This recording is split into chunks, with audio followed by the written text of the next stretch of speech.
So today is Super Tuesday, and one thing above all is clear.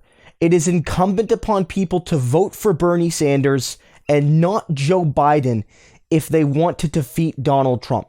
There is no other option but Biden and Sanders at this stage. Whatever you think of Elizabeth Warren or of any of the people who have dropped out, one of those two men is going to be the nominee. And only Bernie Sanders is going to have the wherewithal to defeat Donald Trump. If you look at polling, if you look at the national polling we've seen over the weeks and months, both Bernie and Biden poll well against Trump. So there's not really a distinct advantage for either of them. In some states, in some polls, Biden does better. In some states, in some polls, Bernie does better. Both of them do well in many swing states, although not all the same swing states. So on that particular question of polls, we can largely leave them aside because it's more or less a wash, and they're very hard to predict this far out. Rather, I think it's more important to look at narratives about what's going to happen based on what has happened before and what we know of both Joe Biden and Bernie Sanders. And I have to say that Joe Biden will be a very weak candidate. Joe Biden is a lot like Hillary Clinton, and he will run a campaign a lot like Hillary Clinton's campaign, which is to say he's going to run on an explicitly anti-Trump line that's not really about proposing anything concrete, but rather just denouncing what Donald Trump is, basically running on a return to status quo platform or a maintain a pre-Trumpian status quo platform that doesn't really seek to concretely improve anyone's life, but sort of says to everybody, once the bad orange man is gone, things will be good again. Don't you remember the days before the bad orange man? And I don't know if that's really a winning strategy, because it didn't work for Clinton. And the entire assumption was based around the fact that white moderates, upper middle class people, wouldn't vote for Trump because he was so gosh darn disrespectful. He lacked decorum. He lacked decency. He lacked all of the sorts of political performative imagery that past presidents, Democrat and Republican, have had. And people were going to be, my goodness, I can't vote for Donald Trump. He doesn't sound and look and act like a president. Hillary Clinton does sound and look and act like a president. Joe Biden will try the very same thing, and I am very confident that it'll fail. It's also the case that Joe Biden ultimately is a gaffe machine. The man did not know what office he was running for the night before he won the South Carolina primary. Joe Biden, just a couple days ago now, it was either yesterday or the day before, literally could not recite a part of the Declaration of Independence, one of the most important documents in American and indeed world history, and he could not recite it. Joe Biden has mixed up journalists for other journalists. He basically mixed up Pete Buttigieg for another one of the former Democratic candidates while Buttigieg was endorsing him. Joe Biden does not have the mental wherewithal right now to handle such a long campaign. He does not have what it takes to go toe-to-toe with Donald Trump. And Joe Biden will be absolutely exposed. So far, he's largely flown under the radar because even though he's been the front runner, there's always been a ton of different people to absorb attention, to absorb controversy, to absorb all of that coverage. And Biden on the debate stages and in many campaign speeches was never given fully sustained attention to highlight just how weak this man is and just how unprepared he is for the task ahead of him. In a one-on-one debate versus Trump, he will be exposed. Even if Trump is also bad, Biden will be exposed. Biden will be exposed because if he ends up getting the nomination, he will be the only one running. He will be the only one getting the attention from the Democrats. The entire media landscape will be focused on him and Trump and basically no one else. That's a recipe for disaster with Joe Biden. Another factor about why Biden is going to really struggle, again, despite what polls say, is that Biden is like Clinton and like a lot of neoliberal Democrats, the perfect caricature for Donald Trump to attack. Everyone suggests that Donald Trump really wants to face the Democratic Socialist.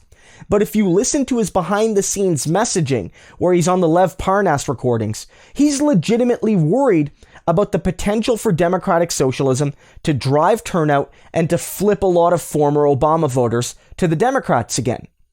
But with Biden, you really do fundamentally see the traditional bigwig corporate neoliberal Democrat who you can very credibly attack as being anti-worker, as signing trade deals that have hurt industrialized communities, as a person who has targeted minority communities through his crime bill, as a person that has made bankruptcy proceedings even crueler to those who suffer them, a person who has attacked young people, basically saying he has no empathy for millennials, a person that has said he wanted to gut Social Security and other entitlement programs over and over and over again.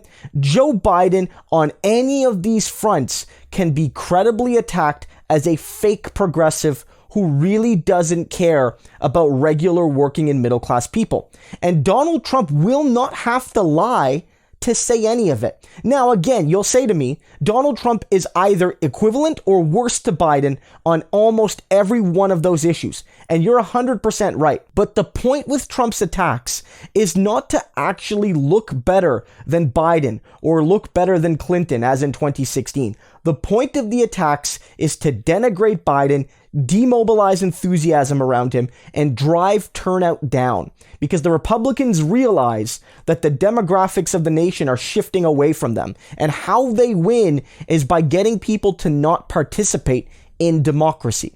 And Joe Biden's neoliberalism, his attacks on Social Security, his failure to promote racial equality, on all of these various fronts, like, my God, the man praised segregationists, will be candy for Donald Trump and the Republicans at ensuring that people that don't always vote, but the Democrats need to vote to win, won't actually come out to the polls.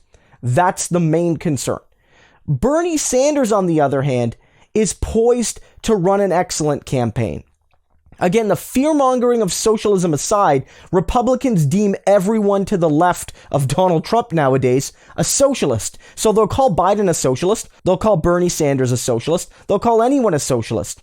And so I don't know if that attack is going to work, because there's a certain boy who cries wolf mentality around American politics nowadays about that word. And because people have sort of abused that scaremongering term, now we have a situation where more and more Americans are like, yeah, I'd be fine with socialism, including a majority of people in Texas, as a recent poll demonstrates. So I'm not too worried about that. And I think that Bernie Sanders is the perfect foil for Donald Trump.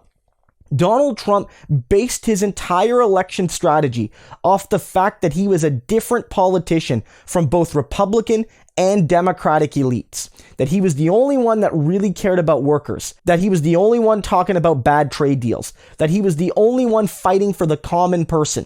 And the big business Republicans who were tied in with the corporations and the big business Democrats who were tied in with the corporations didn't care about regular workers, and that's why we needed to make America great again.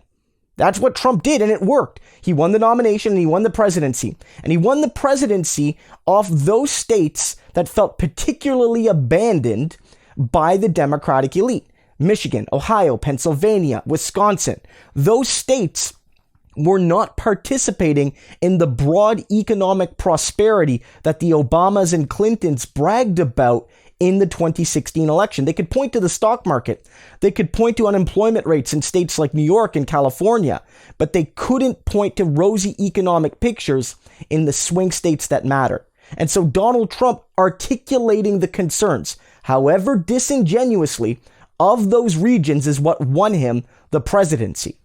Bernie Sanders will not be susceptible to the same attacks that Clinton or Biden would be. That's the simple truth. Bernie Sanders has that rock-solid record of being a working-class champion, of fighting bad trade deals, of protecting and wanting to expand Social Security, of taxing the rich and wealthy and well-connected, and using that money to provide services and infrastructure that regular working and middle-class people need. Donald Trump may convince some people to not vote for Bernie Sanders because of his left-wing ideology.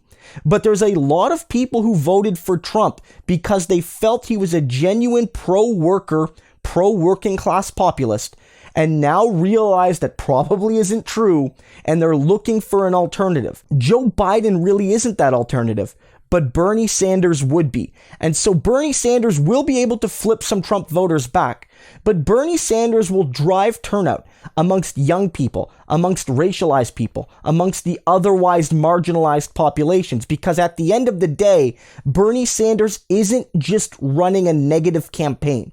He's not running on the I'm not Trump ideology. He's running on a progressive vision that will not only challenge Donald Trump, but will challenge generations of anti-worker, anti-poor, neoliberal ideology that's hurt young people, that's hurt racialized people, that's hurt the environment, that's hurt people who need medical care, and on and on and on and on. And so Bernie is giving people a reason to come out to vote. And I'm not suggesting that Donald Trump isn't a reason to come out to vote, that I'm not blaming people who want to vote to remove Donald Trump. But I am saying that for a lot of folks, whether you believe it or not or like it or not, they are so disillusioned by the potential of a Biden-Trump ticket that they might not participate. And that's the simple truth. Bernie Sanders will get those people out to the polls and will help the Democrats win the next election. And when you get those people to the polls, it helps the down ballot races. All of this concern about how Bernie Sanders will hurt people in the Senate, in the House, doesn't make sense to me, because as Bernie Sanders drives turnout, and as Bernie Sanders drives enthusiasm, most of the people voting for Bernie Sanders for president will vote for their local congressmen and senators who will also be Democrats on the ballot. That's the simple truth. Joe Biden's low enthusiasm and low turnout, the fact that Biden could credibly be attacked as not actually giving a damn about regular people, will not drive the people to the polls you need in all sorts of states to actually win congressional elections. So don't listen to the neoliberal fear-mongering.